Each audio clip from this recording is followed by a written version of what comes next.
Hi, എല്ലാവർക്കും പുതിയൊരു വീഡിയോയിലേക്ക് സ്വാഗതം. UPSCയുടെ previous year question papers discuss ചെയ്യുന്നതിൻ്റെ 6ാമത്തെ വീഡിയോ ആണ്. നമ്മൾ നോക്കുന്നത് കോൺസ്റ്റിറ്റ്യൂഷൻ, പൊളിറ്റി ആൻഡ് ഗവർണൻസ് ആണ്. അപ്പം നമ്മുടെ അതിനകത്ത് ഒന്നാമത്തെ ചോദ്യം എന്ന് പറയുന്നത് which of the following are stated in the constitution of India. നമുക്ക് 2 സ്റ്റേറ്റ്മെൻറ്റുകൾ തന്നിട്ടുണ്ട്. അതിലേതൊക്കെയാണ് ശരിയെന്നല്ല നമ്മുടെ അടുത്ത് ചോദിച്ചിട്ടുള്ളത്, ഇന്ത്യൻ ഭരണഘടനയിൽ പറഞ്ഞിട്ടുള്ളതെന്നാണ് നമ്മുടെ അടുത്ത് ചോദ്യം. അപ്പോൾ അതിൽ ഒന്നാമത്തെ സ്റ്റേറ്റ്മെൻറ്റ് എന്ന് പറയുന്നത് the president shall not be a member of either house of parliament. അതായത് നമുക്കറിയാം നമ്മുടെ രാഷ്ട്രപതി പാർലമെൻറ്റിൽ ഒരു സഭയിലും അംഗമല്ല എന്ന് നമുക്കറിയാം. ആ ഒരു സ്റ്റേറ്റ്മെൻറ്റ് ശരിയാണ്. ഇനി നമ്മൾ ഉത്തരത്തിൽ ഇത് ശരിയാകണമെങ്കിൽ നമ്മുടെ ഭരണഘടനയിൽ ഈ ഒരു കാര്യം പറഞ്ഞിട്ടുണ്ടോ എന്നുകൂടെ നമ്മൾ അറിയണം.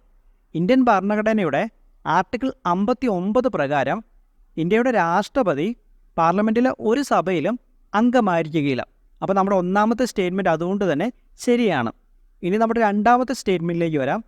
The parliament shall consist of president and 2 houses. അതായത് ഇന്ത്യയുടെ പാർലമെൻറ്റ് എന്ന് പറയുന്നത് ഇന്ത്യയുടെ പ്രസിഡൻറ്റും കൂടാതെ നമ്മുടെ പാർലമെൻറ്റിലെ ലോക്സഭയും രാജ്യസഭയും കൂടെ ചേരുന്നതാണ് ഇന്ത്യയുടെ പാർലമെൻറ്റ് എന്നാണ് പറഞ്ഞിട്ടുള്ളത്. നമ്മുടെ ഈ ഒരു സ്റ്റേറ്റ്മെൻറ്റ് ശരിയാണ്. ഇനി നമ്മുടെ ഉത്തരത്തിൽ ഇത് ശരിയാകണമെങ്കിൽ നമ്മുടെ കോൺസ്റ്റിറ്റ്യൂഷനിൽ ഈ ഒരു കാര്യം പറഞ്ഞിട്ടുണ്ടോ എന്നുകൂടെ നമ്മൾ അറിയണം. ഇന്ത്യൻ ഭരണഘടനയുടെ ആർട്ടിക്കിൾ 79 പ്രകാരം ഇന്ത്യയുടെ പാർലമെൻറ്റ് എന്ന് പറയുന്നത് ഇന്ത്യയുടെ രാഷ്ട്രപതിയും കൂടാതെ പാർലമെൻറ്റിൻ്റെ ഇരുസഭകളും അതായത് ലോക്സഭയും രാജ്യസഭയും കൂടി കൂടിച്ചേരുന്നതാണ്. അപ്പോൾ നമ്മുടെ 2 സ്റ്റേറ്റ്മെൻറ്റും ശരിയാണ്. അപ്പോൾ അതുകൊണ്ട് തന്നെ നമ്മുടെ ഉത്തരമെന്ന് പറയുന്നത് ബോത്ത് 1 and 2 ആണ്. അപ്പോൾ നമ്മുടെ ഉത്തരം ഓപ്ഷൻ ബി ആണ്. ഇനി നമുക്ക് നമ്മുടെ രണ്ടാമത്തെ ചോദ്യത്തിലേക്ക് പോകാം. നമ്മുടെ രണ്ടാമത്തെ ചോദ്യത്തിൽ നമുക്കിവിടെ ഇന്ത്യയുടെ പ്രിയാമ്പിളിൽ ആമുഖം തന്നിട്ടുണ്ട്.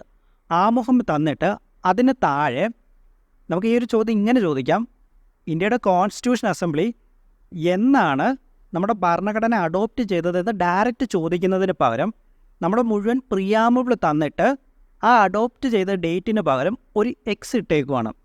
എന്നിട്ട് ആ എക്സ് എന്തിനെ സൂചിപ്പിക്കുന്നു എന്നാണ് നമ്മുടെ അടുത്ത് ചോദിക്കുന്നത്.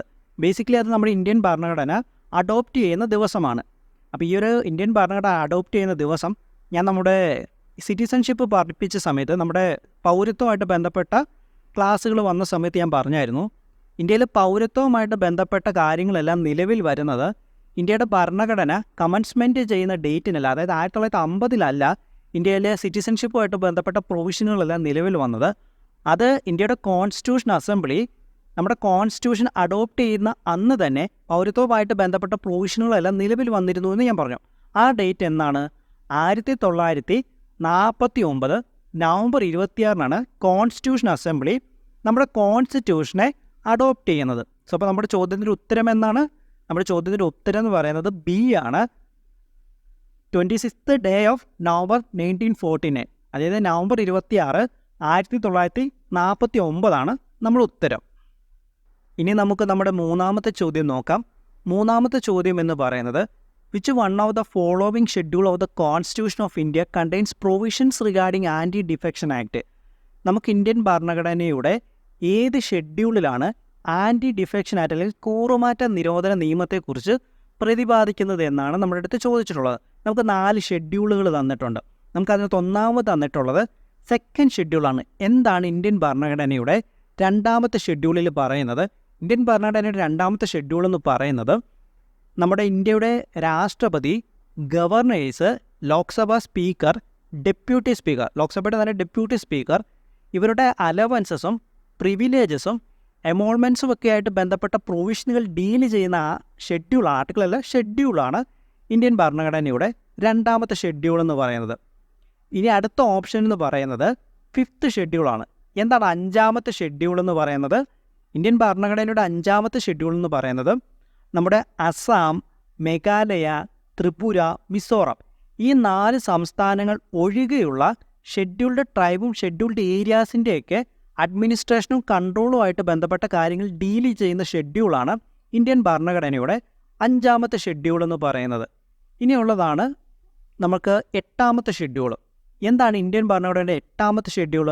നമുക്കറിയാം നമ്മുടെ ഒഫീഷ്യൽ ലാംഗ്വേജുകളെക്കുറിച്ച് പറയുന്ന ഷെഡ്യൂളാണ് 8ാമത്തെ ഷെഡ്യൂൾ എന്ന് പറയുന്നത്. പിന്നീടുള്ളത് ലാസ്റ്റ് ഓപ്ഷൻ, ഓഫ് കോഴ്സ് നമ്മൾ ഉത്തരമായിട്ട് വരുന്നതും ലാസ്റ്റ് ഓപ്ഷൻ തന്നെയാണ്, 10th ഷെഡ്യൂൾ. എന്താണ് 10th ഷെഡ്യൂൾ? 10th ഷെഡ്യൂളാണ് നമ്മുടെ കൂറുമാറ്റ നിരോധന നിയമം അല്ലെങ്കിൽ ആൻറ്റി ഡിഫിഷനും ഒക്കെ ആയിട്ട് ബന്ധപ്പെട്ട കാര്യങ്ങൾ ഡിസ്കസ് ചെയ്യുന്നത്. സോ അപ്പോൾ നമ്മുടെ ചോദ്യത്തിൻ്റെ ഉത്തരം എന്ന് പറയുന്നത് എന്താണ്? ഡി ആണ്. 10th ഷെഡ്യൂളാണ് നമ്മുടെ ചോദ്യത്തിൻ്റെ ഉത്തരം എന്ന് പറയുന്നത്. ഇനി നമുക്ക് നമ്മുടെ 4ാമത്തെ ചോദ്യം നോക്കാം.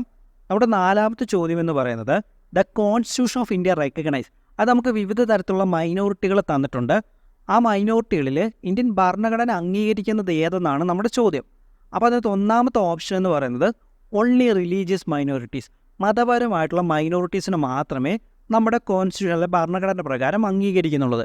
ശരിയാണോ? അല്ല, നമുക്ക് ലിംഗ്വിസ്റ്റിക് മൈനോറിറ്റി കൂടെ നമുക്ക് ഭരണഘടന പ്രകാരം അംഗീകരിക്കുന്നുണ്ട്. അപ്പോൾ അതുകൊണ്ട് തന്നെ നമ്മുടെ 1ാമത്തെ ഓപ്ഷൻ എ തെറ്റായിട്ട് വരും. ഇനി നമുക്ക് 2ാമത്തേതിലേക്ക് പോകാം.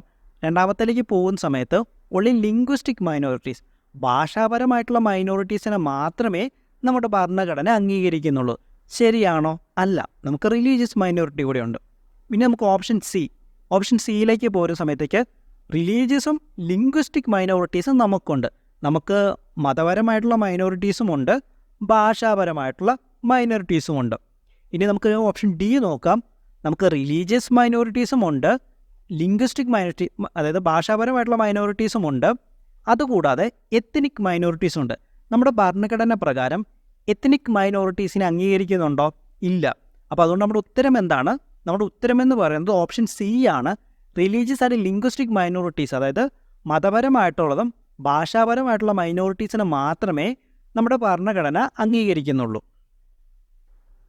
ഇനി നമുക്ക് നമ്മുടെ 5ാമത്തെ ചോദ്യത്തിലേക്ക് പോകാം. നമ്മുടെ 5ാമത്തെ ചോദ്യം വളരെ എളുപ്പമാണ്. The amendment to the constitution of India can be initiated by അതായത് ഭരണഘടനാ ഭേദഗതിയുമായിട്ട് ബന്ധപ്പെട്ട കാര്യങ്ങൾ എവിടെയാണ് നമുക്ക് ഇൻട്രൊഡ്യൂസ് ചെയ്യാൻ അല്ലെങ്കിൽ ഇനീഷ്യേറ്റ് ചെയ്യാൻ സാധിക്കുന്നത്, അല്ലെങ്കിൽ ബില്ല് ഇൻട്രൊഡ്യൂസ് ചെയ്യാൻ സാധിക്കുന്നത് എന്നാണ് നമ്മുടെ ചോദ്യം. അപ്പോൾ നമുക്ക് 4 ഓപ്ഷൻസ് തന്നിട്ടുണ്ട്. ലോക്സഭ, രാജ്യസഭ, സ്റ്റേറ്റ് ലെജിസ്ലേച്ചർ, പിന്നീട് പ്രസിഡൻറ്റ്.